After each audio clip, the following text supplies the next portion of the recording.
Sean bienvenidos a mi canal. En este video lo que haremos será calcular las pérdidas de carga por tres diferentes métodos, que son el método de Hazen-Williams, Darcy-Weisbach y Manning. Luego compararemos los resultados y también calcularemos las presiones con cada uno de estos resultados para este ejemplo que vemos acá. Primero veamos este ejemplo. Veamos que tenemos un depósito, el cual se encuentra a una elevación de 2500 metros sobre el nivel del mar. Luego llega hasta este punto, que la elevación es de 2470 metros sobre el nivel del mar. Y bajando en la línea de energía, vamos a llegar hasta este punto y la diferencia en esta parte sería la presión equivalente. Ahora, veamos los métodos. Cada uno de estos métodos que tenemos aquí en pantalla tiene diferentes variables y llegaríamos a un resultado que podría ser similar o por lo menos queremos demostrar eso. Por ejemplo, en el caso de Darcy-Weisbach podemos observar que utilizamos la rugosidad del material. Luego utilizamos una viscosidad. En el caso de Manning, utilizamos el coeficiente de rugosidad, que es 0,009. En el caso de Hazen-Williams, utilizamos el coeficiente C de 150. Como pueden ver, estos tres coeficientes son diferentes entre sí. Pero veamos lo siguiente. Cada uno de estos métodos tiene una ecuación de K diferente. Esta ecuación de K nos dice que es la ecuación del coeficiente de resistencia a la fricción del agua. Cada una de estas ecuaciones depende del método y depende del coeficiente interno del método. Por ejemplo, en el método de Darcy-Weisbach pueden ver que es el coeficiente F el que predomina. En el de Manning, el N, y en el de Hazen-Williams, el coeficiente C. Luego de esto podemos calcular las pérdidas de carga generalizadas. La pérdida de carga generalizada, como pueden ver, es casi igual, o por lo menos en Darcy-Weisbach y en Manning son casi iguales. En la de Hazen-Williams varía un poco, en la elevación del caudal elevado a la 1.852. Pero vamos a ver los resultados finales que nos daría. En cada uno de los métodos vamos a ver que transportamos un caudal de 0.1 metro cúbico segundo. El diámetro de esa tubería de ese tramo es 0.35 metros. La velocidad es metros sobre segundo de 1.04. La longitud en todos los casos va a ser 250 metros. Como pueden ver, son los valores para los tres métodos iguales. Ahora, muy importante es recalcar aquí las unidades, que son caudal metro cúbico segundo, diámetro metro, velocidad metro segundo y longitud en metro. Esas unidades debemos manejarlas para poder utilizar estas ecuaciones que tenemos aquí abajo. Ahora, empecemos por el método de Hazen-Williams. En esta columna he puesto el coeficiente. Para Hazen-Williams, el coeficiente es el coeficiente C de 150. Así que aquí puedo poner 150. Perfecto. El coeficiente K lo deberíamos calcular en esta parte. Nos dice que para la ecuación de Hazen-Williams es 10.67 multiplicado por la longitud dividido entre el coeficiente C elevado a la 1.852. Esta parte lo voy a dejar en paréntesis para no tener algún error. Lo voy a multiplicar por el diámetro que tengo acá y lo elevo a la 4.87. Cierro paréntesis, le doy Enter. Ese sería el resultado para el coeficiente K de acá. Luego de eso, puedo calcular la pérdida de carga. La pérdida de carga me dice que es igual al coeficiente K por el caudal, que está en metro cúbico segundo, recalcando eso, elevado a 1.852. Ese sería el resultado de la pérdida de carga por este método. Vayamos al siguiente método, que sería el método de Darcy-Weisbach. En el caso de Darcy-Weisbach, debemos tener dos datos muy importantes, que es la rugosidad y la viscosidad. Estos dos datos dependen de dos factores principales. Primero, la rugosidad depende del material, que en este caso estaríamos hablando de material de PVC, que sería este valor de 0.015 milímetros para ese material en su rugosidad.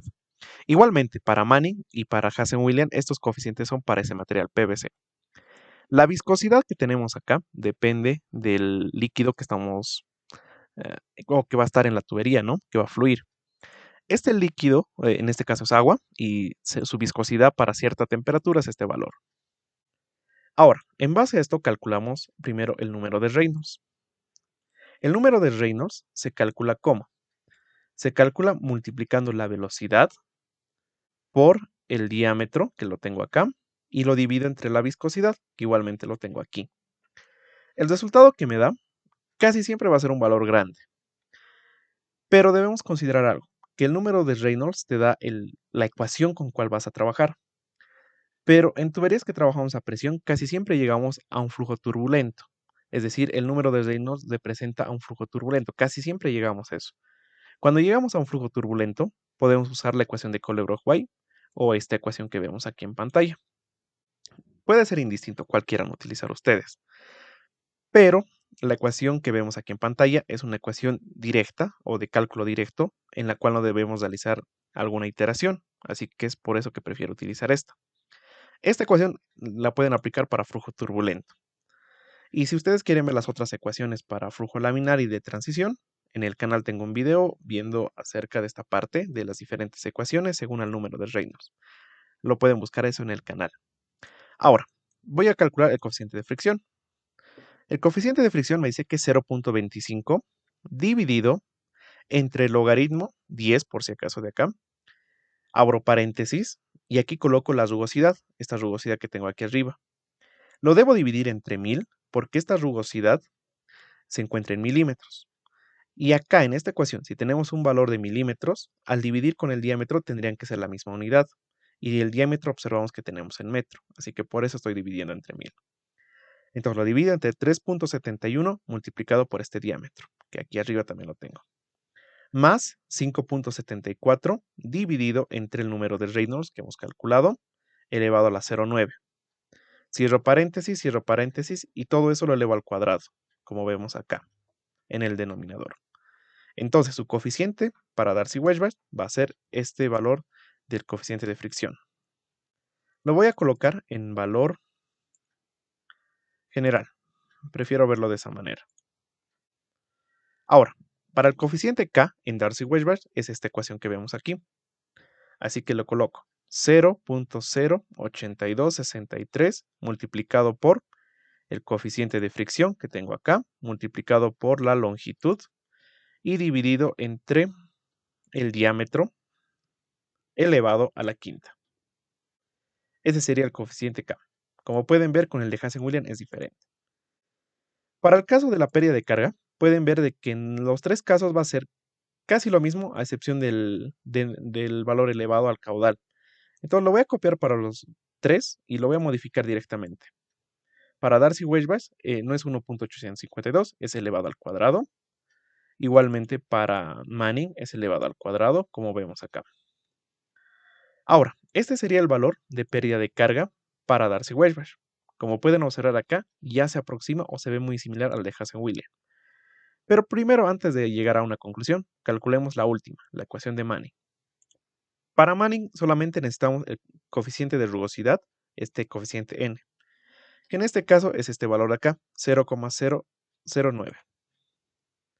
El coeficiente K lo podemos calcular de manera directa con esta ecuación, así que lo coloco aquí más 10.2936 por la longitud, que lo tengo por acá, por, abro paréntesis, el coeficiente n elevado al cuadrado. Todo eso lo divido entre el diámetro, que lo tengo acá, y lo elevo a la 16 dividido entre 3. Cierro paréntesis y le doy Enter. Ese sería el coeficiente K. Ya podemos observar que me da el valor de la pérdida de carga. En este punto podríamos calcular la presión, ya también con las pérdidas de carga como valor calculado. Para calcular la presión podemos hacer lo siguiente.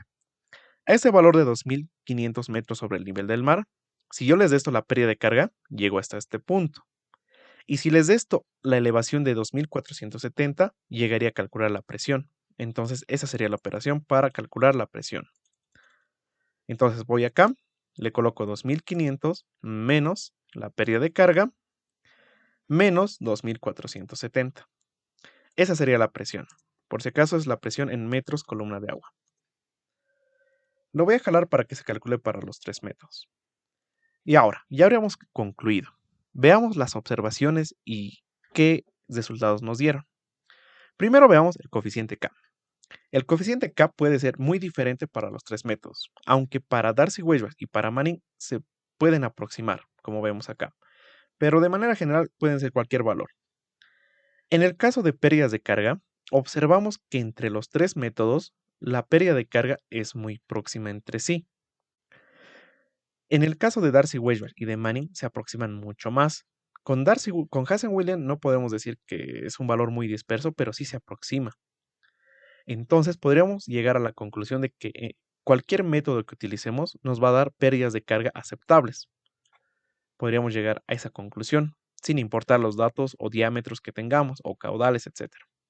Sí puede existir variaciones más grandes entre métodos. Eso depende mucho a veces de la viscosidad en el caso de Darcy-Weisbach y a veces en uno que otro caso, según Hazen-Williams, dependiendo al coeficiente C que tengamos. Puede llegar a eso, pero los valores casi siempre llegan a ser próximos. Las presiones finales en un ejercicio tan sencillo podemos ver que son muy próximos entre sí.